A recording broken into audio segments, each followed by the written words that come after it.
There are a lot of examples of police brutality Yeah. in the U.S. Yeah.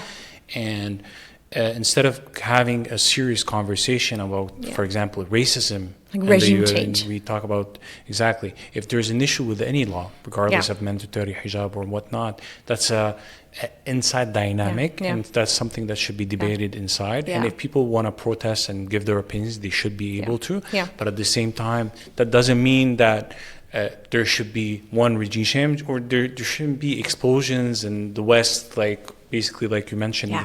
firing the ambassadors and whatnot, preparing for war, for something that's a domestic challenge and that should be resolved domestically and Tells through you something, conversation. huh? Yeah, exactly. Yeah, it tells you something about the whole idea of regime change, which invests very much in an opposition stance that Iranians, according to a historian, I always quote this, it's a classic, they're anti-establishment.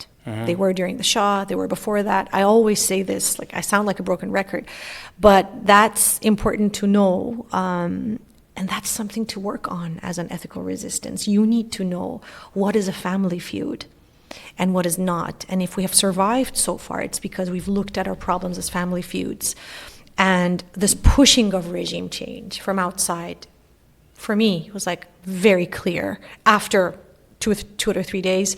But that's my mission, to make others see ethical resistance never calls for foreign intervention.